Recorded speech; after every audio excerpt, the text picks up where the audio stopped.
Shalom, salam sejahtera bagi kita sekalian. Sebelum kita mendengarkan firman kehidupan, kita berdoa. Terima kasih Tuhan untuk hari baik. Kami boleh merenungkan firman Tuhan dan kami diajak untuk mengalami kehidupan bersama dengan Tuhan. Satu hal yang paling berharga, kami diberkati dan diperkenankan Tuhan. Berfirmanlah Tuhan, sebab kami telah siap untuk mendengarkannya. Amin. Firman kehidupan bagi kita tertulis dalam Kisah Para Rasul pasal 10 ayat 34 sampai 35. Lalu mulailah Petrus berbicara, sesungguhnya aku telah mengerti bahwa Allah tidak membedakan orang. Setiap orang dari bangsa manapun yang takut akan Dia dan yang mengamalkan kebenaran berkenan kepadanya. Demikian firman Tuhan. Bapak, Ibu, dan saudara-saudari dikasihi Tuhan Yesus Kristus. Ada sebuah cerita tentang seorang bapak, kita sebut saja namanya Merwald, yang pertama kali naik pesawat terbang. Di saat sedang mengudara, Pak Merwald ini ingin ke toilet. Dia berdiri dan berjalan mendapati toilet kelas bisnis. Pramugari yang bertugas menahannya dengan sopan. Maaf Pak, toilet ini khusus untuk kelas bisnis. Kalau untuk toilet kelas ekonomi ada di bagian belakang. Pak Merwald terdiam sebentar. Lalu dengan wajah serius dengan logat Bataknya dia menjawab, "Mbak, jangankan kelas bisnis. Kelas ekonomi pun kalau yang namanya buang air kecil, sama-sama airnya. Kan nggak keluar menjadi minyak wangi dan lain sebagainya." Pramugari itu hanya bisa tersenyum dan akhirnya membiarkan Pak Merwald lewat. Cerita tadi mungkin sekilas begitu biasa, lucu, tetapi juga memiliki kebenaran psikologis yang mendalam. Kita sering terjebak dengan ilusi kelompok, sekat, atau favoritisme. Di sisi lain, ada orang yang merasa di atas angin karena merasa status, baik itu ekonomi, suku, ataupun yang lainnya merasa lebih baik dan lebih mulia. Di sisi lain, ada jiwa-jiwa yang datang ke gereja dengan hati yang letih, merasa tidak layak, merasa terabaikan oleh keadaan yang begitu berat sekali di dalam kehidupannya. Hari ini kita dilihat dari satu yang disebut dengan berharga di mata Tuhan. Di mana orang yang menganggap punya akses dan mereka yang dianggap biasa saja. Dikala seseorang dihargai karena jabatan, karena pendidikan, karena title, karena jaringan, karena gereja, karena suara, bahkan ekonomi yang baik, tetapi merasa kecil. Dan hari ini kita belajar di mana firman Tuhan juga menyapa semua orang. Dikala ada orang yang merantau, berjuang, dan tinggal di sebuah rumah yang kecil, pekerjaannya yang begitu melelahkan dari pagi sampai malam, dikala seorang ibu menangis karena di dapurnya hanya terdapat cukup makanan, bahkan sebagian kurang, di saat lain juga ada orang muda yang merasa hidupnya tertinggal dari teman-temannya. Ada orang tua yang merasa kesepian dan tidak didengarkan lagi oleh anak-anaknya. Bahkan pelayan gereja yang merasa tidak terlihat. Hari ini kita belajar kembali bagaimana hidup dalam kebaikan anugerah Tuhan. Dikala kita belajar tentang semuanya itu, bahkan ada yang terluka, firman Tuhan sekali lagi mengajak kita. Dengan tanpa sadar kita dibawa kepada satu pergumulan cara pandang dalam kehidupan rohani. Bapak Ibu yang dikasihi Tuhan, Tidak ada orang yang lebih dekat dengan Tuhan hanya karena status, hanya karena kepemilikan. Orang dekat dengan Tuhan karena memang Tuhan begitu baik, Tuhan begitu mengasihi kita. Hari ini kembali saya ingin katakan, mungkin di balik senyuman ada batin yang terluka. Di balik tawaan ada sakit yang tersimpan. Karena itu mari kita belajar dari firman Tuhan. Yang pertama, Allah tidak membedakan. Di ayat 34, lalu mulailah Petrus berbicara kepadanya. Sekarang aku tahu benar-benar bahwa Allah tidak membedakan orang. Ini dilatar belakangi di mana Petrus yang seorang Yahudi sedang berdiri di rumah Cornelius, seorang perwira Romawi non-Yahudi. Secara budaya, bagi orang Yahudi pada masa itu, masuk ke rumah orang non-Yahudi adalah tindakan yang penuh dengan risiko secara sosial dan religius. Ada batas, ada jarak, ada tembok, ada rasa curiga. Namun Allah mengajarnya untuk melihat sisi lain dan meruntuhkan sekat Yahudi dan non-Yahudi yang telah lama begitu pekat. Allah memberi penglihatan kepada Petrus. Allah mengutus malaikatnya kepada Cornelius. Allah mempertemukan dua dunia yang sebelumnya saling berjauhan. Dan ketika Petrus akhirnya membuka mulutnya, ia mengucapkan kalimat yang menjadi pintu bagi gereja yang hadir sampai hari ini. Sesungguhnya aku telah mengerti bahwa Allah tidak membedakan orang. Saudara yang dikasihi Tuhan Yesus Kristus, kita akhirnya melihat dengan lebih dekat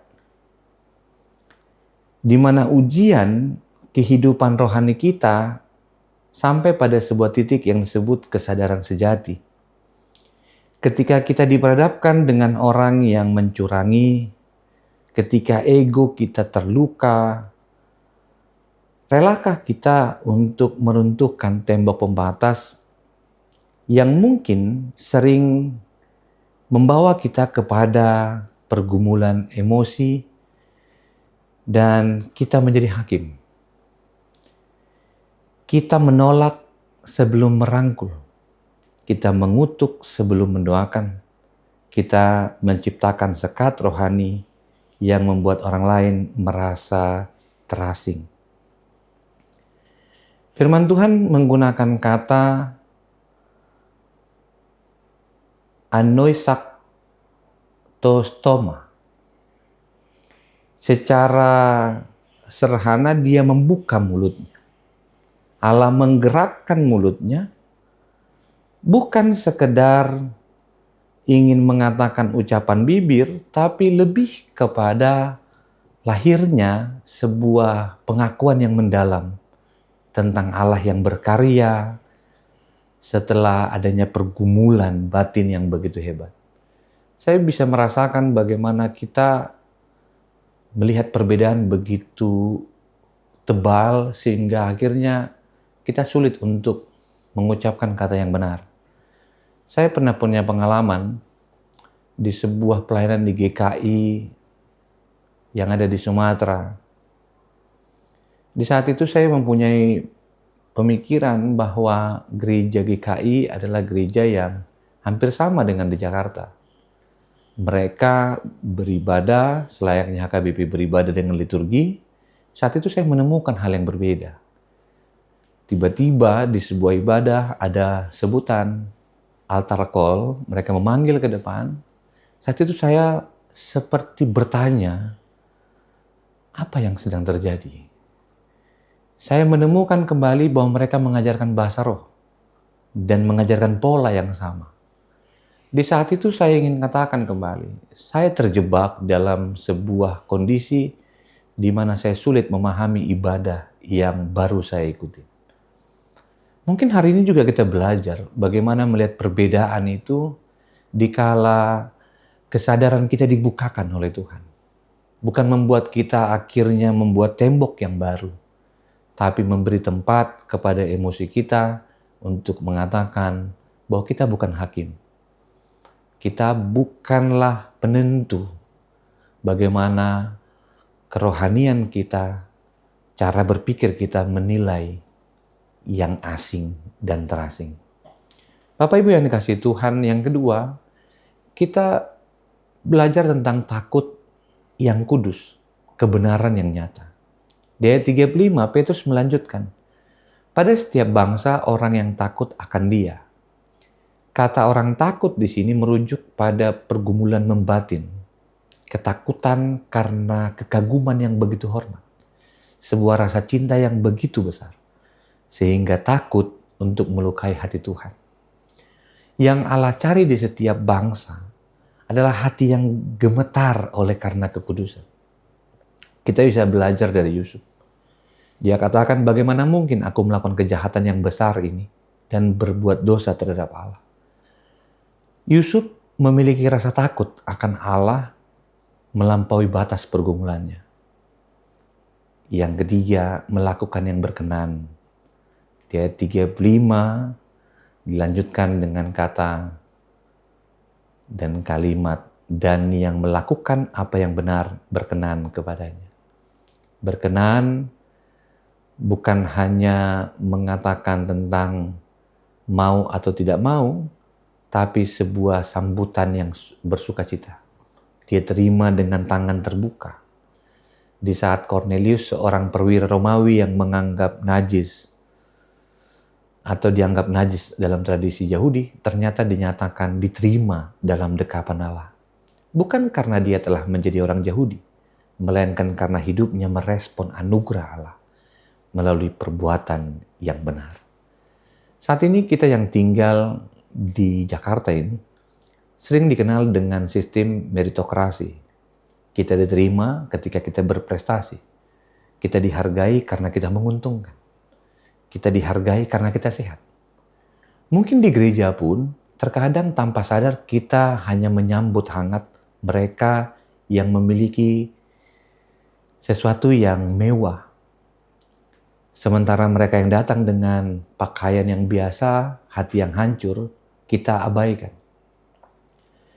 Bahkan mungkin dalam sebuah kunjungan penjemaatan yang kalah hanya menguntungkan, yang lain hanya mencari pujian dan kenyamanan, kita diajak kembali.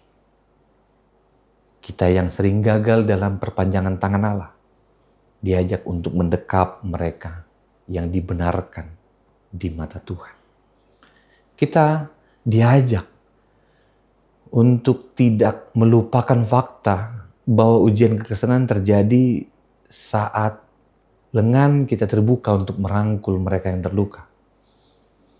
Seorang Samaria yang murah hati yang dianggap kelas asing oleh orang Yahudi justru menunjukkan apa yang disebut melakukan apa yang benar. Dialah yang menjadi sesama manusia sejati. Lihat juga bagaimana pemilik penginapan yang tak lupa memberi masuk orang yang datang ke penginapannya dan melakukan apa yang benar dengan menerima orang sakit dalam penginapannya, bahkan merawatnya. Bapak Ibu yang dikasihi Tuhan Yesus Kristus, firman ini menuntun kita untuk meruntuhkan sekat dan juga sekaligus membangun sebuah jembatan. Ketika hati yang takut akan Tuhan akan menuntun kita melakukan kebenaran adalah hal yang teramat dan harus walaupun berat. Kita tidak mampu menghancurkan tembok prasangka itu hanya dengan sikap moralis. Karena itu diajak kepada firman Tuhan. Arahkan pandang dan beri tempat kepada Tuhan. Dari salib, dari lengan Allah yang merentang, merangkul yang berdosa, mendamaikan yang terasing, dan menuntun kita kepada kasih yang menerima. Biarlah Roh Kudus yang dianugerahkan kepada kita memampukan kita. Biarlah Roh Kudus yang melembutkan hati Petrus yang keras adalah roh yang sama yang bekerja dalam hati kita hari ini. Pada akhirnya seorang Pamerwald di awal tadi Dia bertemu dengan cucunya dan bertanya, "Opung, nanti di surga Tuhan tanya enggak, kita punya marga apa? Bagaimana warna kulit kita?" Opung itu berpikir lama, lalu menjawab, "Mungkin Tuhan tidak tanya marga, tidak tanya warna kulit. Tapi kalau Tuhan tanya, Opung sudah siap menjawab." Cucunya bertanya lagi, "Opung, kata guru sekolah minggu, Tuhan bukan hanya tanya marga, tapi Tuhan tanya apakah kita percaya kepada Yesus dan hidup di dalam kasih-Nya." Opung itu terdiam, lalu ia berkata pelan, "Kalau begitu mulai sekarang Opung harus belajar bukan hanya bangga dengan apa yang Opung miliki, tapi juga bangga hidup sebagai anak Tuhan."